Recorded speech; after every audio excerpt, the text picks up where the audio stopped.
Meu nome é Claudinei Mendonça, sou professor lá da UFC, no curso de Sistemas Digitais. Lá a gente tem um grupo de pesquisa, de extensão, de estudos, né, chamado Igrejota, o incrível grupo de estudos de jogos de tabuleiro. Não é uma religião, quase. Acho que dá para abrir uma igreja para não pagar imposto, então, né, dá para a gente se passar por uma. Mas a gente estuda jogos de tabuleiro, a gente desenvolve jogos de tabuleiro, a gente faz pesquisa com jogos de tabuleiro, jogos analógicos, né, não só jogos de tabuleiro. E eu hoje trouxe algumas discussões sobre esses desafios que a gente passa quando a gente está querendo criar um jogo analógico, né, um jogo que não é digital. A gente tem algumas preocupações específicas e algumas que também são dos digitais que eu resolvi trazer para a gente conversar. A gente vai falar sobre 5 desafios e vou dar alguns exemplos, uns bons, outros não tão bons assim, né? Então não preciso falar de design de jogos, já foi falado, né? Não preciso explicar o que é jogo analógico, porque também já foi meu comentado com isso. Só eu gosto de sempre falar sobre essa questão de jogo analógico, porque é um nome ruim, sim, é um nome ruim, a gente entende que é um nome ruim, mas por falta de um melhor a gente usa, né? Porque é a ideia de você trabalhar com jogos que não sejam digitais, né? Aí o jogo não digital não é um nome legal também, né? Porque... Mas a propaganda, né? Não digital para propaganda digital. Pois é, para propaganda digital, né? A gente apaga o não e fica no digital. E a gente quer um termo para englobar todos os jogos que não têm a sua matriz principal dentro de um computador. E aí envolve jogos de tabuleiro, jogos de cartas, jogos esportivos, né? O RPG, os jogos de mesa, né? Então, no inglês, tem alguns termos mais felizes, né? Tipo, tabletop games, são jogos de mesa, né? Mas não precisa jogar só na mesa. Enfim, todo termo dá treta, e aí você escolhe o que você acha mais legal, quer dizer, o menos ruim, né? E aí, pra mim, o menos ruim é os jogos analógicos. Eu já discuti com várias pessoas sobre isso e a gente não sai disso aí. Então, não fica jogando analógico, né? Por enquanto é isso aí que a gente está trabalhando. É o que tem para hoje, tá?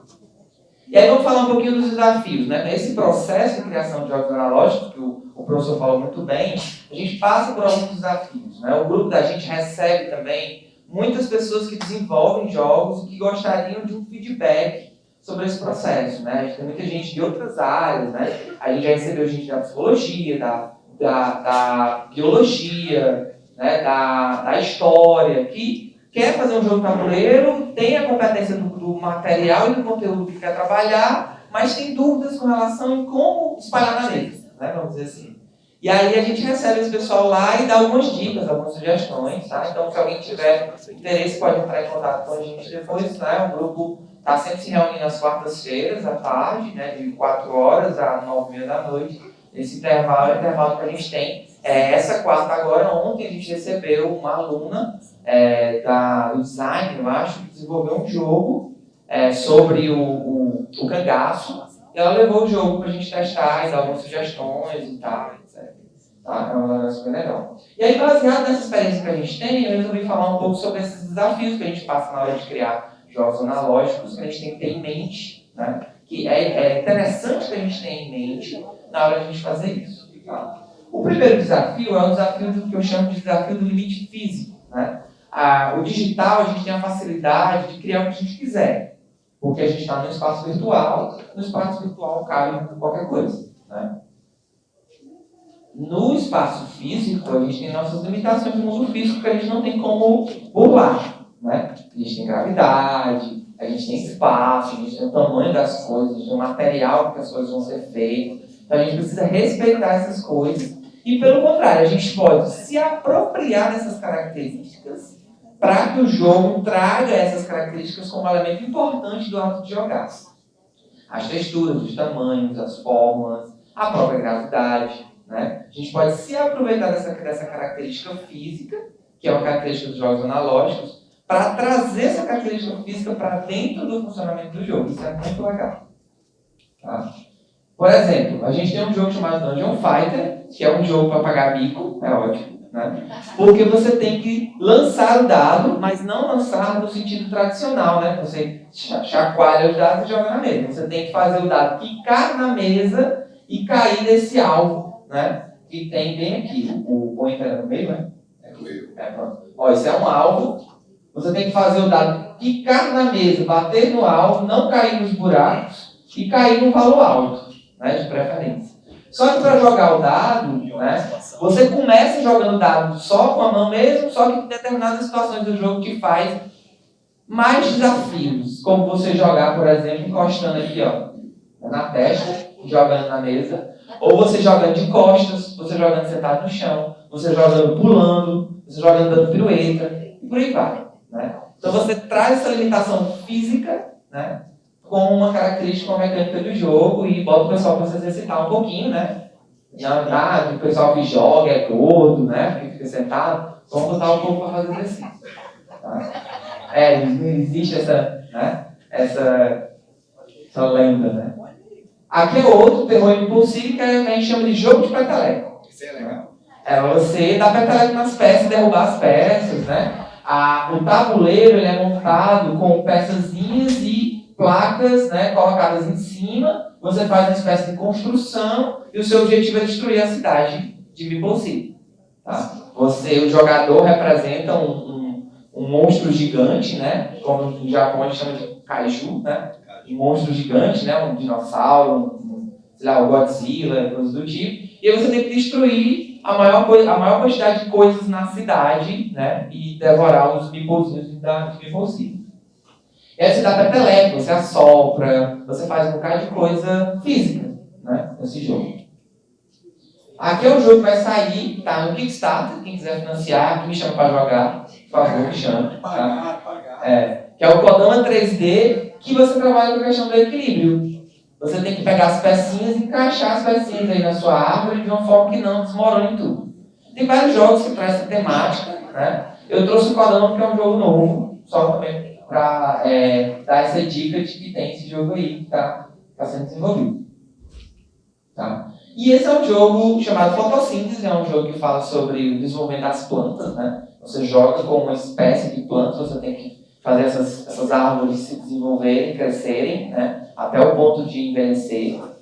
E o tamanho das peças é um elemento muito importante nesse jogo, porque, assim como na natureza, né, plantas menores que ficam na sombra de plantas maiores não recebem luz. E aí você trabalha nesse jogo, a moeda do jogo, né, os pontos que você usa para construir as suas novas plantas, são pontos de fotossíntese que vêm da luz do sol. E se a minha planta está à sombra de uma planta maior, eu não ganho ponto por aquela planta. Então eu preciso planejar o posicionamento das minhas árvores para que o sol possa, né, iluminar as minhas plantas, eu possa ter mais pontos, possa desenvolver mais outras plantas aí. Tá? Então você tem aí o tamanho como elemento importante no jogo. Tá? Outro desafio é o desafio de regras simples. Né? Jogos analógicos, diferentes dos digitais, a gente precisa tomar muito cuidado com a quantidade de regras. Muitas regras podem fazer as pessoas desistirem de jogar um jogo. Porque, diferente do computador, que gerencia tudo, a gerência do jogo, do tabuleiro, né, do jogo analógico, é feita pelos próprios jogadores. Então, se eu tenho uma quantidade muito grande de regras, eu posso afastar determinados públicos. Claro que tem gente que gosta de jogo com muitas regras. Isso é fato. Mas, quanto menos regras, mais pessoas eu consigo convencer a jogar. Tá? Então, eu preciso de um conjunto simples de regras que permita que eu tenha muitas possibilidades estratégicas. Isso é o melhor dos mundos, né? Poucas regras, muitas possibilidades estratégicas. O xadrez é craque em fazer isso, ele tem uma quantidade de regras até razoavelmente grande, mas se você comparar com a quantidade de estratégias que existe, é ínfimo. Né? Porque até hoje você tem jogadores que descobrem novas formas de jogar xadrez. Então você tem aí um jogo que não envelhece, porque as possibilidades estratégicas são enormes. Tá? A gerência do jogo é feita pelos jogadores, eu já falei. Nos jogos cooperativos, por exemplo, que é todo mundo jogando contra o jogo, né? Eu preciso que esses jogadores controlem o jogo. Né? Então eles precisam fazer ações que são contra ele, né?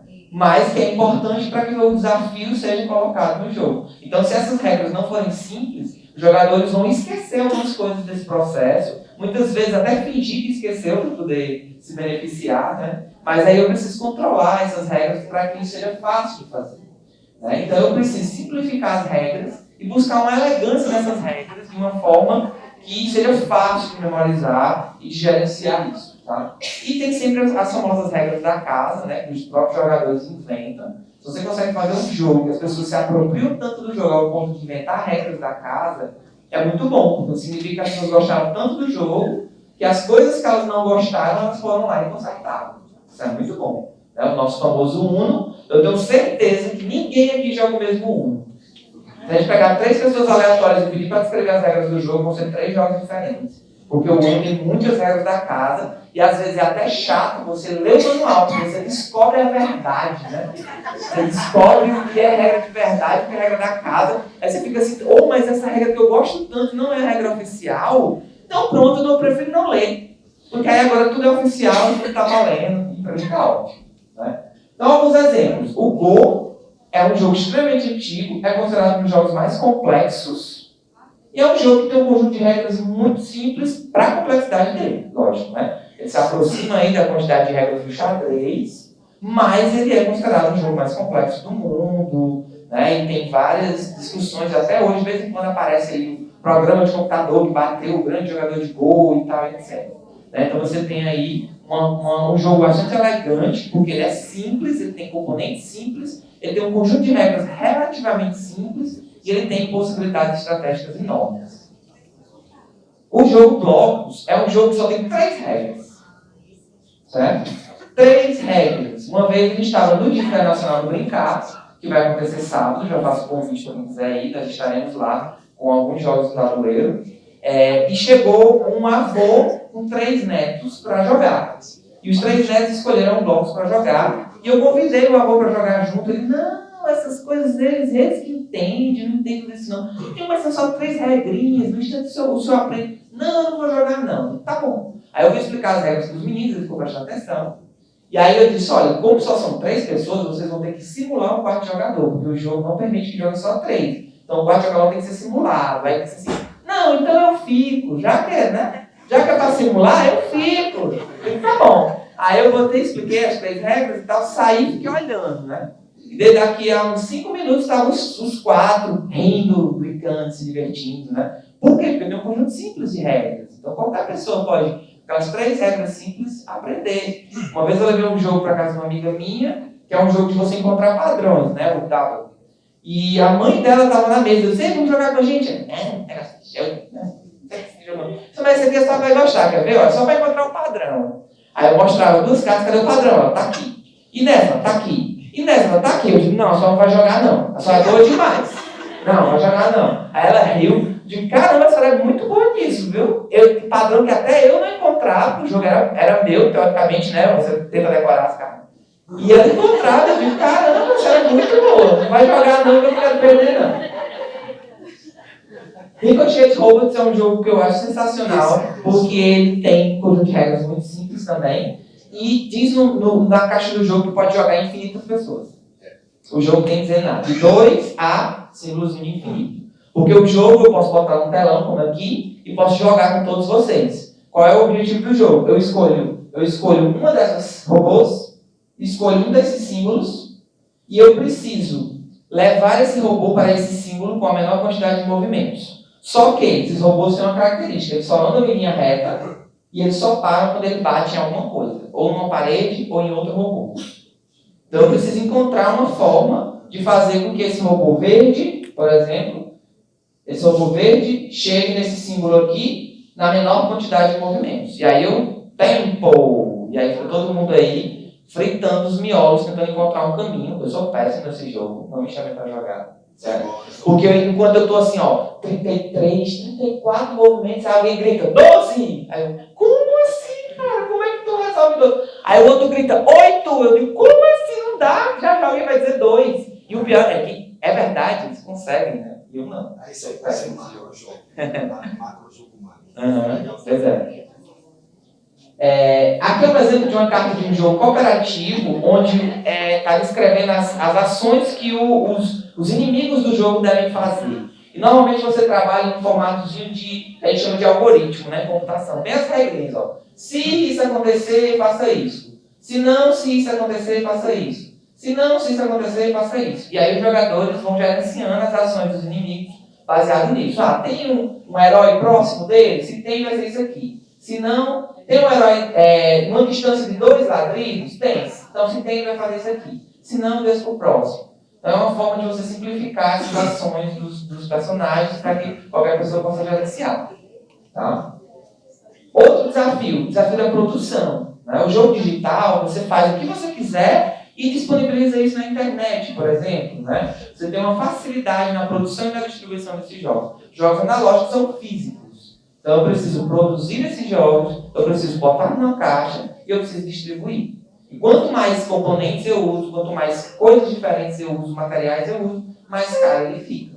Então, tem momentos que eu preciso olhar para minhas regras, tentar simplificar um conjunto de coisas para diminuir a quantidade de componentes para deixar o jogo mais possível de ser produzido em algumas circunstâncias. E aí você tem alguns exemplos de tipos de componentes que eu posso utilizar aqui. Tá? Só que também é um diferencial você trabalhar com componentes novos, você pensar em novos componentes para você inserir. Então a gente tem aí um paradoxo, né? Ao mesmo tempo que eu quero baratear essa produção, mas eu também quero trazer um diferencial para o jogo e às vezes investir um pouco mais de dinheiro para botar um componente em comum no jogo pode fazer com que esse jogo atraia pessoas, né? Então deixa eu dar alguns exemplos. Esse é um exemplo de um jogo que é relativamente caro, né?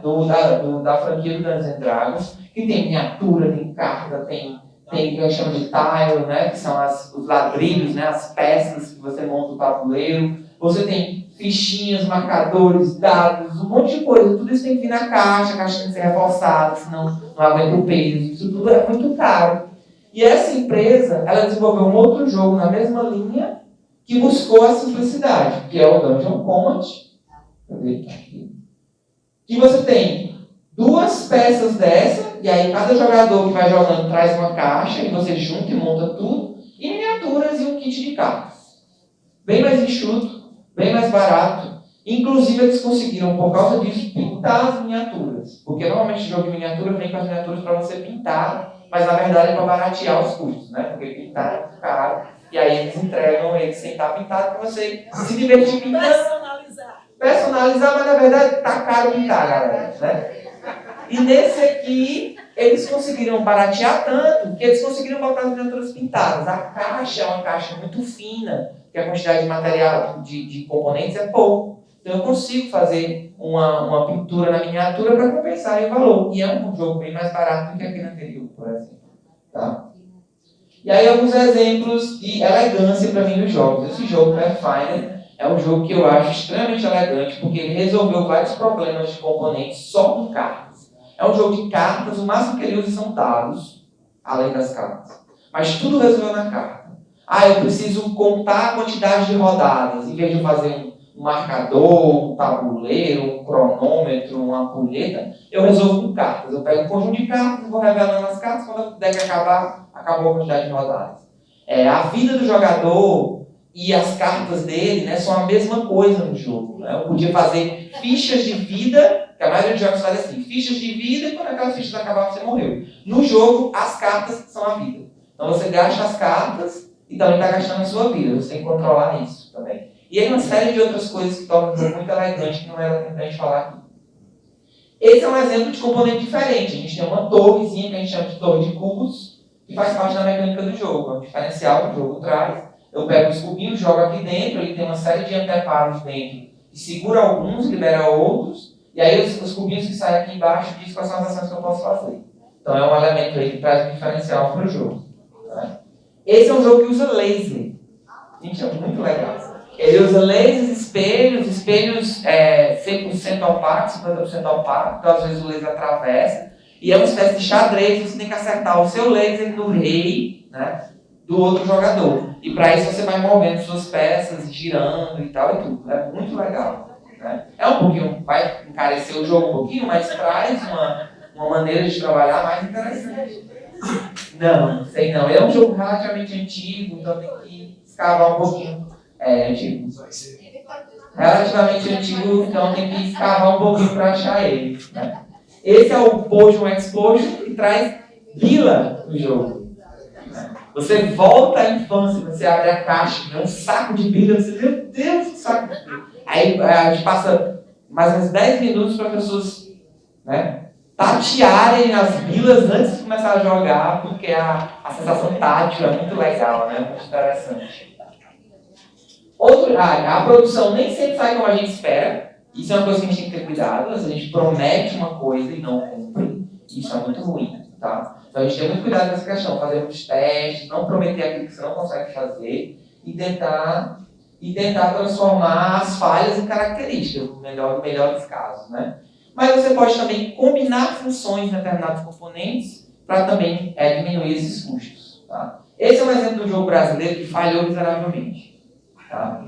Eles prometeram ser o primeiro jogo de miniaturas feitas no Brasil.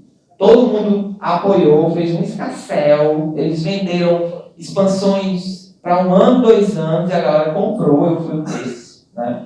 Quando a gente recebeu o jogo, olha as miniaturas que entregaram para a gente. Vela derretida. Certo? Foi extremamente frustrante, a empresa faliu por causa disso, porque ficou conhecido como um jogo de vela derretida. Tá? O jogo é bom, o jogo não é ruim, mas por uma questão de prometer e não cumprir, né, eles acabaram falindo. O jogo não teve expansão, não teve nada disso. Tá? Infelizmente. Aqui é um exemplo de jogos que usa os componentes para mais de uma coisa. Essas cartas... Opa, deixa eu ver o que eu fiz. Essas cartas aqui, elas têm 3 possibilidades de utilização no jogo. Então eu posso usar de 3 formas diferentes. Isso é uma coisa legal de fazer no jogo. Esse aqui, por exemplo, a carta, ela pode ser usada de 6 formas diferentes. E faz parte da estratégia do jogo eu decidir que cartas eu vou usar em que contexto. Você traz um nível de estratégico para o jogo e você traz uma facilidade de desenvolvimento para que, em vez de você criar decks diferentes, você cria um deck só com as cartas podendo ser utilizadas de forma diferente. Tá? Aqui é um exemplo de dados que o símbolo que está no dado muda de acordo com a situação. Então ele tem um símbolo do dado, mas de acordo com a situação eu posso usar esse símbolo para fazer uma ação ou outra ação. Isso é uma maneira também de você reutilizar. E esse foi um jogo que saiu recentemente que você pode trocar as faces do dado. Né? Isso é muito legal, porque eu vou melhorando os meus dados. Eu não preciso criar vários dados para fazer. Eu crio só as facezinhas e vou desencaixando, encaixando e melhorando esses dados à medida que eu vou jogando. Aqui é o exemplo também do Polis, que usa essa ideia, a descrição do que o dado faz está na carta. Então, se eu quiser uma função diferente para esse dado, eu só troco a carta. E eu mantenho o dado, não preciso fazer um outro dado para isso. Tá? O desafio da acessibilidade, que eu vou falar bem rapidinho, que é você se preocupar com pessoas que têm alguma dificuldade visual.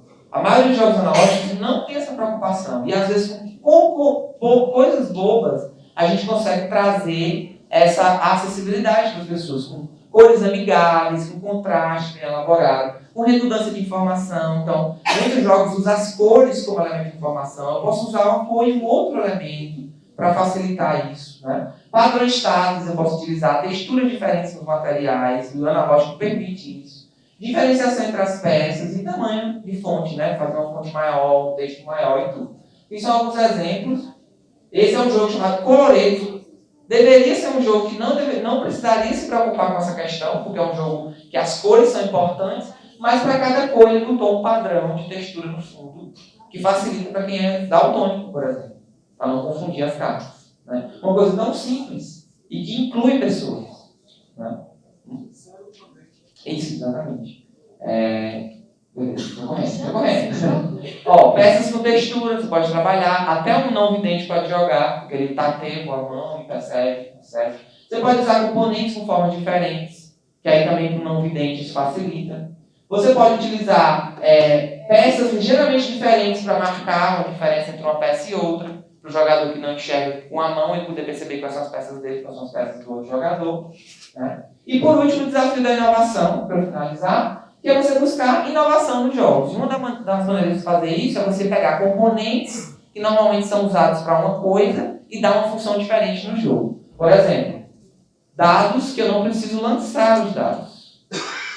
Esse jogo você tem que construir essa pirâmide com um conjunto de regras que você vai ter que atender. Né? Então eu posso usar de forma diferente. Stepan Rally também é um jogo que tem muitos dados, mas a sorte não é tão relevante no jogo, porque você tem que encaixar esses dados em determinadas circunstâncias.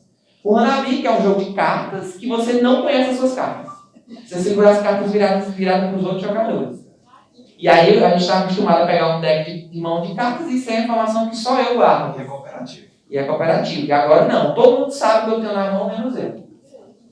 E esse aqui, o World of Yu-Hu, que usa o celular como um componente do jogo. Cada jogador manipula um navio, o navio é um aplicativo no celular e eu vou deslocando ele nesse tabuleiro aqui. E é isso. Obrigado.